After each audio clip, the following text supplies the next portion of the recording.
नमस्कार, स्वागत आहे तुमचं सुषमाज किचनमध्ये। आज आपण गणपती बाप्पाच्या आगमनासाठी खास 3 असे प्रसादाचे पदार्थ पाहणार आहोत।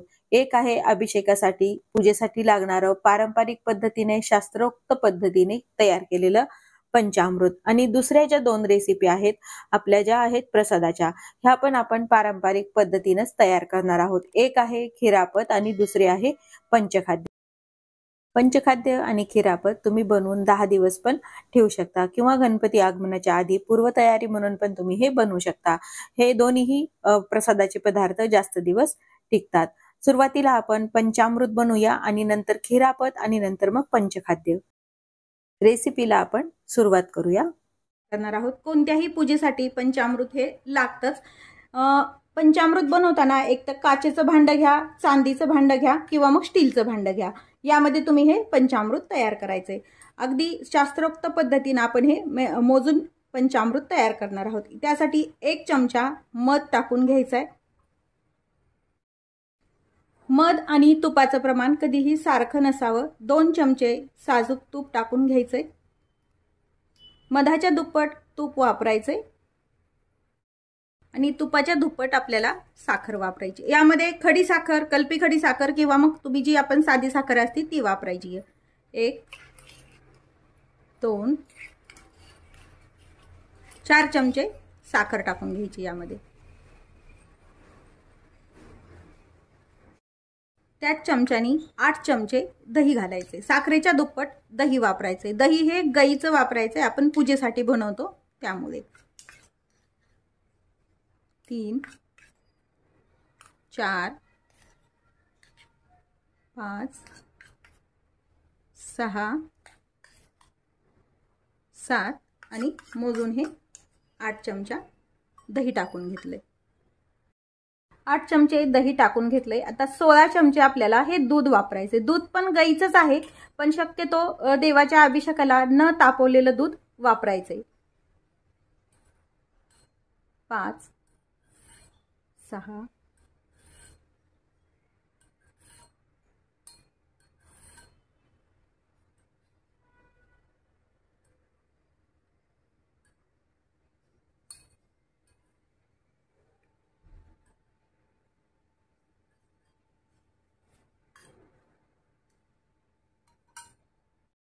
तर हे सर्व आपण मिक्स करून घ्यायचे। हे पंचामृत तुम्ही रोज आपल्याला खाण्यासाठी पण चांगलं आहे आणि देवाच्या पूजेसाठी पण आहे। अगदी शास्त्रोक्त पद्धतीने हे पंचामृत पूजेसाठी आपण तयार केलेलं आहे। दही पण वापरताना अगदी आंबटसर दही वापरू नका। अगदी जुनं नाही, ताजंच दही वापरायचे आणि दूध मात्र न तापवलेलंच वापरायचे। शक्यतो अभिषेकासाठी दूध हे न तापवताच वापरतात। आता हे छान मिक्स करून झाले। तर यामध्ये स्वच्छ धुवून घेतलेलं तुळशीचं पान टाकून घ्यायचंय। तयार आहे पूजेसाठी पंचामृत। आता आपण खिरापत तयार करूया। तिच्या प्रसादासाठी आपण आज खिरापत बनवतोय। ही खिरापत तुम्ही बनवून 10 दिवस पण ठेवू शकता। अगदी गणपतीला आवडणारा हा प्रसाद आहे। पारंपरिक पद्धतीने आपण ही खिरापत तयार करतो। पूर्वीच्या काळामध्ये हा खिरापत हा प्रसाद गणपतीला दाखवला जायचा आणि अजूनही दाखवला जातो।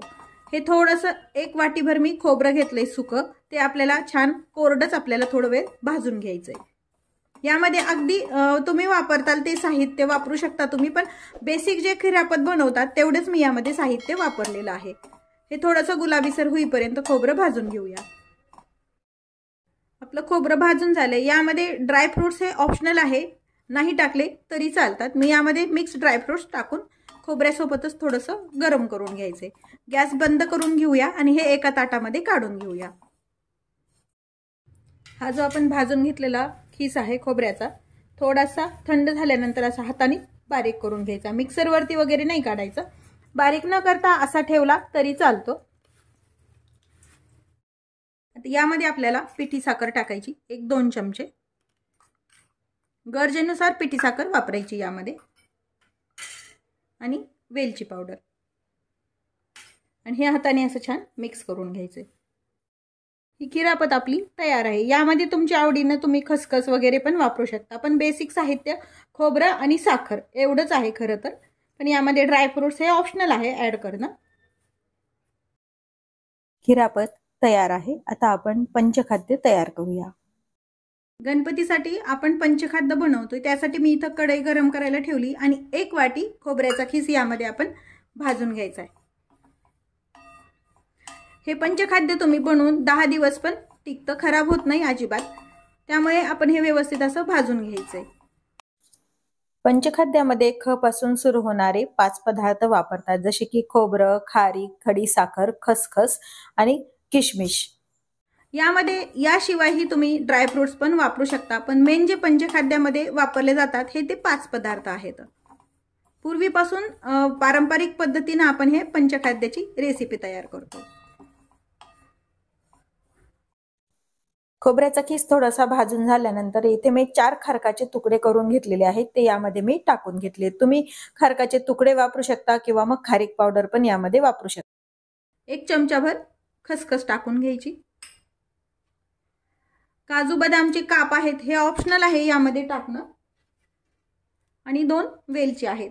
वेलची पावडर किंवा अशी या पद्धतीने पण तुम्ही यामध्ये वेलची टाकू शकता, कारण हे आपण मिक्सरमध्ये काढणार आहोत. अगदी थोडंसं फिरून घ्यायचंय. आता गॅस बंद करून घेऊया आणि हे एका ताटामध्ये काढून घेऊया. आता हे व्यवस्थित थंड झालंय. हे तुम्ही असंच ठेवू शकता, पण मी यामध्ये अख्खी वेलची टाकली, त्यामुळे हे मिक्सरनं मी अर्ध काढून घेणार आहे आणि ही 2 भाजलेल्या वेलची त्यामध्ये टाकणार आहे. तुम्ही वेलची पावडर पण वापरू शकता यामध्ये, मग तुम्ही मिक्सरनं नाही काढलं तरी चालतं. यामध्ये थोडंसं आपण हे शिल्लक ठेवणार आहोत, म्हणजे यामध्ये आपण जे काढतो त्यामध्ये आपल्याला हे मिक्स करायचे. हे मिश्रण यामध्ये टाकून घेतलंय. यामध्ये खडी साखरच वापरा, साधी साखरेपेक्षाही, कारण ख पासून सुरू होणारे खडी साखर हा पदार्थ आहे. आता हे मिक्सरनं अगदी थोडंसं पल्स मोडवरती फिरून घेऊ. ही अख्खी वेलची पण यामध्ये मिक्सरवरती फिरून घेताना टाकून घ्यायची आहे. हे मिक्सरवरती आपण हे थोडंसं असं ठेवलेलं मिक्सरमधलं काढलेलं यामध्ये आपण हे टाकून घ्यायचंय. हे पण असं जाडसरच काढायचंय, एकदम बारीक नका काढू.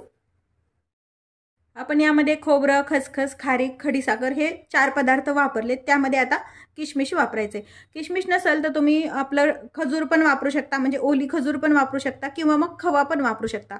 हे पण ख पासून चालू होणारे पदार्थ आहेत, पण खवा जर वापरला तर हे जास्त दिवस टिकत नाही, त्यामुळे शक्यतो किशमिश वापरा त्यामध्ये. आता हे यामध्ये टाकून घेतले आणि हे मिक्स करून घ्यायचे. मिक्सरवरून काढल्यानंतरच किशमिश यामध्ये टाकून घ्या. आपलं हे पंचखाद्य छान तयार आहे. आपले बाप्पाच्या प्रसादासाठी लागणारी खिरापत आणि पंचखाद्य आपण तयार करून घेतले. खास गणपतीच्या आगमनासाठी लागणारे आपले 3ही प्रसादाचे पदार्थ तयार आहेत. पंचामृत आणि जास्त दिवस टिकणारी खिरापत आणि पंचखाद्य. रेसिपीला लाईक करा, चॅनलला सबस्क्राईब करा, तसेच बेल नोटिफिकेशन पण ऑलवर प्रेस करा. गणपती बाप्पासाठी तुम्ही कोणते कोणते प्रसादाचे पदार्थ तयार करता हे कमेंट करून नक्की सांगा. अशाच नवीन रेसिपी सोबत पुन्हा भेटूया. तोपर्यंत बाय बाय. व्हिडिओ पाहिल्याबद्दल खूप धन्यवाद.